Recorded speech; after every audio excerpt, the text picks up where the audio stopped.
మద్యంపై Kuwait ఉక్కుపాదం 10,000 మద్యం సీసాల ధ్వంసం. మాదక ద్రవ్యాల నిరోధక చర్యలో భాగంగా కువైట్ ప్రభుత్వం భారీ స్థాయిలో స్వాధీనం చేసుకున్న మద్యం సీసాలను ధ్వంసం చేసింది. గత 2 ఏళ్లలో వివిధ డ్రగ్స్ కేసుల్లో పట్టుబడిన మొత్తం 10,598 మద్యం సీసాలను రోడ్ రోలతో తొక్కించి పారేసినట్లు అంతర్గత వ్యవహారాల మంత్రిత్వ శాఖ శనివారం ప్రకటించింది. దేశ భద్రతను, ప్రజారోగ్యాన్ని కాపాడమే లక్ష్యంగా పక్కా ప్రణాళికతో చట్టపరమైన నిబంధనల ప్రకారమే ఈ ధ్వంసం ప్రక్రియ చేపట్టినట్లు అధికారులు తెలిపారు. ఈ అణచివేత చర్యలో భాగంగా వివిధ దేశాలకు చెందిన 12 మంది నిందితులను పోలీసులు అరెస్ట్ చేశారు.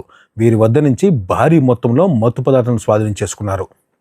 అల్ జహరా ప్రాంతంలోని ఒంటెల షెడ్ల వద్ద తనిఖీలు నిర్వహించగా గడువు మూసిన ఆహార పదార్థాలను విక్రయిస్తున్న ఓ కేంద్రాన్ని అధికారులు గుర్తించారు. నిందితులపై కఠిన చర్యలు తీసుకున్నారు.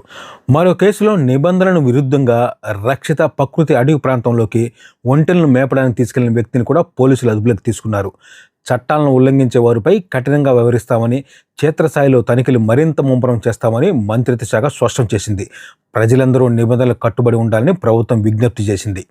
కువైట్లో అయితే 2024-25లో మొత్తం తనిఖీల్లో దొరికిన 10,000 పైగా మద్యం సీసాలను అయితే ఈరోజు రోడ్ రోలతో తొక్కించి మొత్తం అయితే ధ్వంసం చేశారు.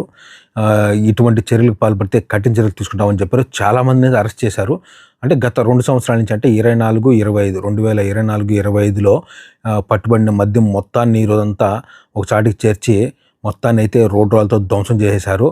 కువైట్లో నిబంధనలను ఉల్లంఘించి చట్ట వ్యతిరేకపరమైన పనులకు ఎవరైనా పాల్పడినా వారిని కఠినంగా శిక్షిస్తామని ప్రభుత్వం అయితే ప్రకటించింది.